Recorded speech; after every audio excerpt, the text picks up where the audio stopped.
yang melimpah kebun Nabi Ayub alaihissalam. Tetapi Nabi Ayub alaihissalam tidak memikirkan apapun.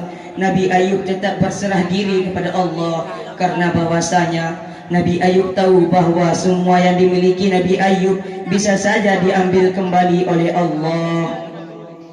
Tidak lama kemudian, iblis pun setelah mengetahui Nabi Ayub tidak tergoyahkan imannya, iblis pun bersama pembantunya pergi ke sebuah tempat yang sangat besar.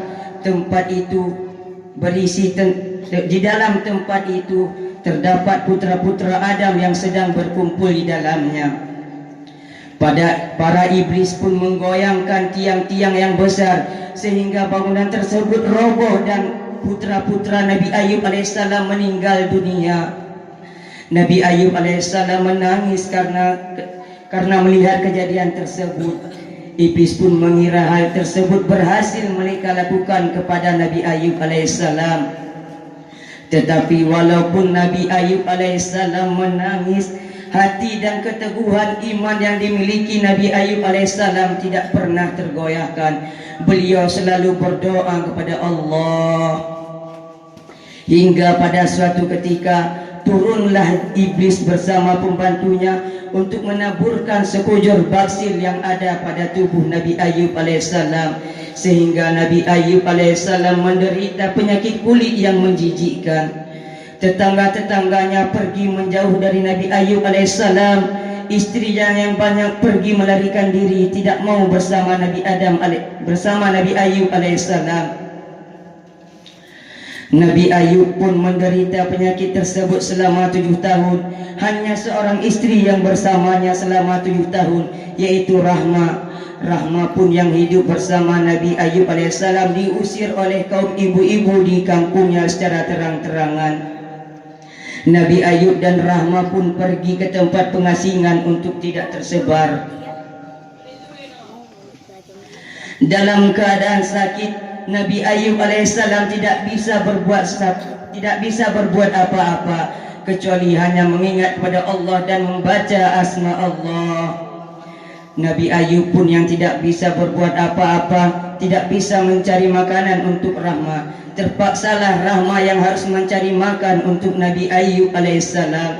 Hingga pada suatu ketika saat Rahma meminta izin kepada Nabi Ayub alaihissalam untuk bekerja di pabrik roti, tetapi Nabi Ayub alaihissalam tidak mengizinkan Rahma untuk bekerja.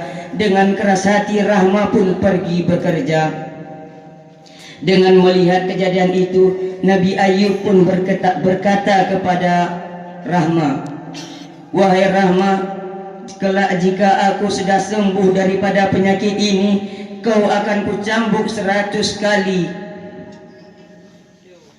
Setelah Rahma pun pergi, Nabi Ayub tinggallah seorang diri. Apa yang bisa dilakukan Nabi Ayub alaihissalam?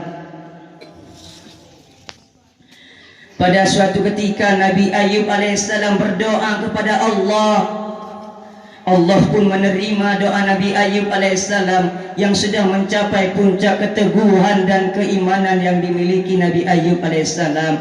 Hingga pada saat itu Allah Subhanahu wa taala berfirman, "A'udzubillahi minasyaitonir rajim. Bismillahirrahmanirrahim. Urkus birihlika hadzal mu'tasalum barizu wa syarat wa wahabna lahu ahlahu wa mislahum ma'ahum rahmatan minna wa zikra li ulil albab."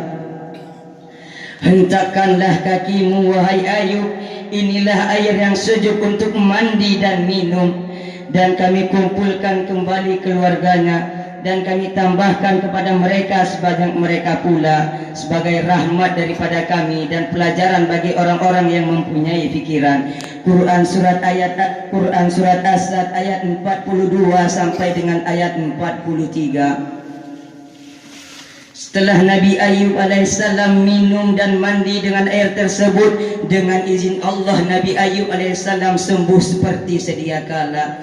Rahma pun yang telah pergi meninggalkan Nabi Ayub alaihissalam tidak sampai hati. Rahma pun pergi kepada tempat Nabi Ayub semula.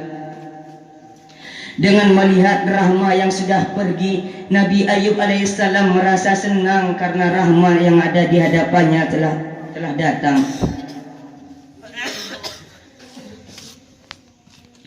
Dengan datangnya rahmah, Nabi Ayub pun hidup damai dengan rahmah. Singkat cerita, sebelum Nabi Ayub hidup damai dengan rahmah, Nabi Ayub alaihissalam ingat bahwasanya setelah Nabi Ayub sembuh, Nabi Ayub akan mencabut rahmah 100 kali.